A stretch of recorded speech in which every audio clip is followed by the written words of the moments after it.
All right, let's jump right into this explainer because today we're solving a massive, incredibly common frustration. Just imagine this. You wake up after weeks of agonizing, strict dieting, you step on the scale and you realize you've actually lost your hard-earned muscle instead of that stubborn belly fat. Sounds totally impossible, right? But it's literally happening to tons of people every single day. So today we're breaking down the simple biological science of fat loss. We're pulling straight from the source material so you never have to waste your time, your energy, or your money on useless diet fads ever again. Let's get into it. So let's just address the elephant in the room right away. Why on earth would your body burn its own muscle instead of the fat you're so desperately trying to get rid of? Well, it happens when we try to rush the process without really understanding the biology. You see, when you cut your calories too hard and too fast, your body doesn't realize you're on a diet. It thinks there's a famine. It literally goes into a full-blown panic. Think of your body like a panicked hoarder in a starvation emergency. Muscles are metabolically expensive, right? They require oxygen, calories, and just constant daily maintenance. So when your body thinks it's starving, it looks at that expensive muscle and says, nope, we gotta toss this out, we just can't afford it. Fat, on the other hand, just sits there. It requires zero oxygen, zero maintenance, it's cheap storage. So your body dumps the expensive muscle and hoards the cheap fat just to survive. And guys, this is exactly why crash diets are such a terrible trap. Section 1. The biology of fat. Let's look at how your body actually uses its stored energy. To truly fix this muscle loss problem, we have to start way down at the cellular level. First, you create an energy deficit, which sends a signal to your fat cells that the body needs its backup power. Second, those cells break down the stored fat. Third, that energy travels right through your bloodstream. And fourth, it finally gets used up as fuel to power your movement. It sounds super simple, but here is where people completely drop the ball. To lose a significant amount of fat, you have to literally force your body to demand that extra energy. Because the reality of true fat burning is that it really kicks in when you're tired, when you're out of breath, and when you are pushing through that physical discomfort. Most people slow down right at the exact moment their fat burning actually begins. If you want to tap into stored fat, you've got to push to the point of exhaustion, where your body simply cannot generate energy from your recent meals fast enough. The longer you stay in that really uncomfortable, exhausted state, the more your fat burning compounds. Section 2. Why belly fat is stubborn. We're getting into the truth about spot reduction and receptors. Now this builds right into one of the absolute most frustrating aspects of fitness.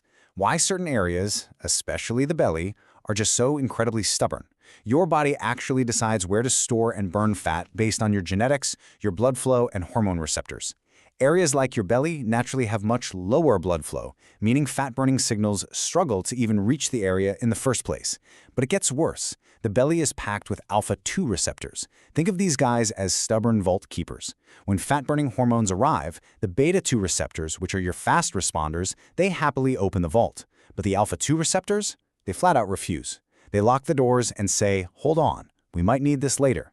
Belly fat is literally biologically programmed to hang on for dear life. And knowing that leads us directly to the spot reduction myth. I know, we all just want to do 500 crunches and melt our belly fat away, but that is completely false. Exercising a specific muscle does not burn the fat directly above it. When you train your abs, you are strictly strengthening the muscle underneath the fat layer. Your body burns fat systemically, pulling from wherever it finds it easiest to access. And as we just learned, that is definitely not going to be your alpha-2 heavy belly. Section 3. Cardio versus weightlifting. It's the ultimate battle for body composition.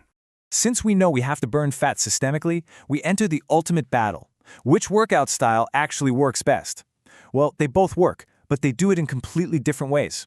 During intense cardio, your body actually burns glucose first, simply because fat takes too long to break down. But after the cardio session, your glucose drops and your body triggers what's called the afterburn effect, aggressively burning fat while you rest to restore balance. Weightlifting, on the flip side, isn't primarily for burning fat.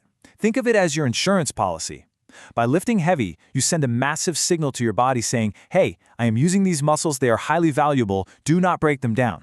You absolutely need both of these if you want to sculpt a lean physique without losing your muscle. But hey, speaking to cardio, let's clear up a huge misconception right now. If you are totally drenched in sweat after a workout, does that mean you are melting fat away? You step on the scale, the numbers are down, so you must be succeeding, right? Wrong. Actually, completely wrong. Sweat is literally just your body's air conditioning system. When your muscles generate heat, you sweat to cool down. That is the whole shebang. Sweat is just water. The drop you're seeing on the scale is strictly temporary, and the very second you drink a glass of water, all that weight comes right back. Sweating has absolutely zero relation to your fat-burning meter. So what about doing that cardio fasted? Working out first thing in the morning on a completely empty stomach is incredibly effective, but only under some very specific conditions. Because your insulin and blood sugar are low in the morning, your body taps right into its backup fat source. But here's the catch. This is really only best for low to moderate intensity workouts. If you try to do heavy lifting or high-intensity intervals while fasted, it completely backfires. You'll lose performance, you'll feel lightheaded, and your panicked body might actually start burning your muscle again. Section 4. The Oxygen Fat Burning Hack.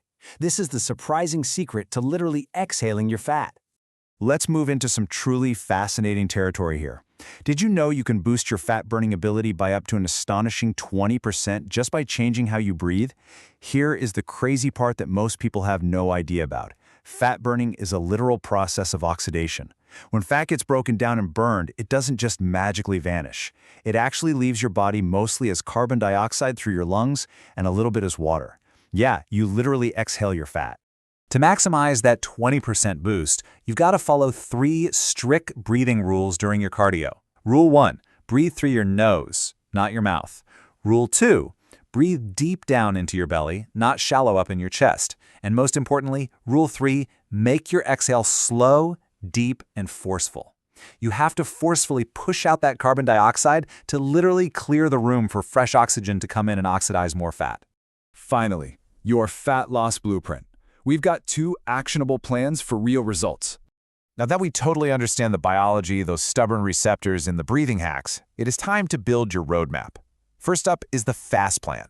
On Monday, you do high-intensity interval training, sprints to rapidly drain your glycogen stores. Tuesday, you protect that expensive muscle with heavy compound lifts, followed by a slow walk to tap straight into the fat you just unlocked. Wednesday is steady cardio. Make sure to slow down at the end to pull energy directly from fat. Thursday is purely for active recovery and getting blood flowing. Friday, you hit the weights again to preserve your muscle. And finally, Saturday is your long 60 to 75-minute cardio session where the real magic happens in that final exhausted 30 minutes. But hey, maybe you are insanely busy with work and you just need an autopilot plan. If that's you, follow these 3 phases to rewire your daily habits. Phase 1, move lightly. Literally just add 10 to 15 minutes of walking or chores after every single meal to quietly keep your metabolism humming. Phase 2, eat smartly. Swap in whole grains, ensure you have plenty of protein, and actively stop eating when you are about 80% full. Phase 3, sleep deeply in a cool, dark room. It's definitely a slower process, but it completely runs on autopilot in the background of your life. Regardless of which plan you choose, you absolutely must adhere to these dietary non-negotiables. You have to maintain a caloric deficit. You need high protein to protect your muscle and high fiber to kill your cravings. Drink your 3 to 4 liters of water every day.